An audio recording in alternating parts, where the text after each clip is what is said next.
अपरा एकादशी व्रत कथा। मोहिनी एकादशी व्रत कथा वृतांत संपूर्ण सुनने के पश्चात युधिष्ठिर जी ने भगवान श्री कृष्ण से कहा, हे भगवान, ज्येष्ठ मास के कृष्ण पक्ष की एकादशी का क्या नाम है तथा उसका महात्म्य क्या है, सो आप कृपा करके सुनाइए। श्री कृष्ण भगवान कहने लगे, हे राजन, इस एकादशी का नाम अपरा है। यह अपार धन देने वाली है। जो मनुष्य इस व्रत को करते हैं, संसार में उनको यश तथा कीर्ति की प्राप्ति होती है। अपरा एकादशी व्रत के प्रभाव से ब्रह्म हत्या, भूत योनि तथा परनिंदा आदि तक के सब पाप नष्ट हो जाते हैं।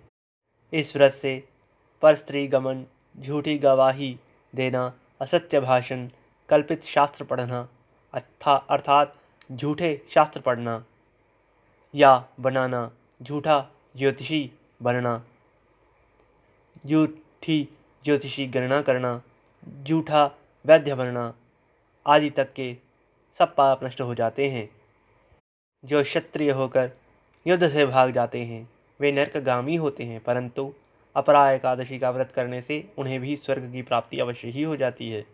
जो शिष्य गुरु से विद्या ग्रहण करते हैं और बाद में उनकी निंदा करते हैं वे अवश्य ही नरक में पड़ते हैं, परंतु अपरा एकादशी का व्रत करने से वे भी इस पाप से मुक्त हो जाते हैं।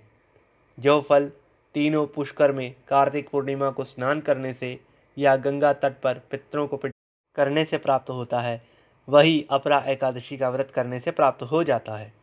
मकर के सूर्य में प्रयागराज के स्नान से, शिवरात्रि का व्रत करने से, सिंह राशि के बृहस्पति में गोमती नदी के स्नान से, कुंभ में केदारनाथ या बद्रिका आश्रम की यात्रा करने से, सूर्य ग्रहण में कुरुक्षेत्र में स्नान करने से, स्वर्ण अथवा हाथी घोड़ा दान करने से, यज्ञ में दान करने से अथवा नवप्रसूता गोदान से जो फल मिलता है वही फल अपरा एकादशी के व्रत से सुगमता से मिल जाता है।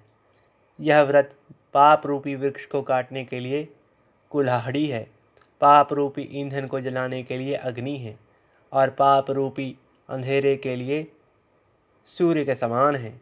अपरा एकादशी का व्रत तथा भगवान का पूजन करने से मनुष्य सब पापों से छूटकर विष्णु लोक को प्राप्त हो जाता है। हे राजन, यह अपरा एकादशी की कथा मैंने लोकहित के लिए कही है। इसके पढ़ने अथवा सुनने मात्र से ही सब पाप नष्ट हो जाते हैं और इसमें संदेह नहीं करना चाहिए। श्रद्धा बनाकर नियम पूर्वक भगवान का चिंतन करते हुए इस व्रत को अवश्य ही रखना चाहिए। भगवान का ध्यान करते हुए एकादशी के दिवस रात्रि भी जागरण ही करना चाहिए। यदि जागरण करना कठिन लग रहा हो और समय व्यतीत ना हो रहा हो तो धार्मिक ग्रंथों का आश्रय लेना चाहिए। भगवान के गुणगान के लिए, उनकी गाथाएं गाने के लिए उनके चरित्र का स्मरण करना चाहिए कि उन्होंने कौन से युद्ध या कौन सी लीलाएं की हैं, कौन से जन्म लिए हैं, कौन से अवतार लिया है, यह सब हमें पढ़ना चाहिए। इससे भगवान का सत्संग स्वयं ही हो जाएगा और मुख में ईश्वर के सिवा किसी का नाम भी नहीं आएगा। जब मस्तिष्क भगवान का ही चिंतन होगा तो दुर्व्यसन तो आएगा ही नहीं और सरलता से रात भी बीत जाएगी और व्रत भी हो जाएगा। इससे भगवान सदा सुखी रहने का आशीर्वाद भी दे सकते हैं और आनंद तो देंगे ही। इसलिए श्रद्धा से, विश्वास के साथ ब्रह्मचर्य का पालन करते हुए, बिना किसी से द्वेष निंदा किए हुए और कामना रहित भी और कामना सहित भी आप व्रत ये कर सकते हैं। धन्यवाद। अपरा एकादशी व्रत कथा।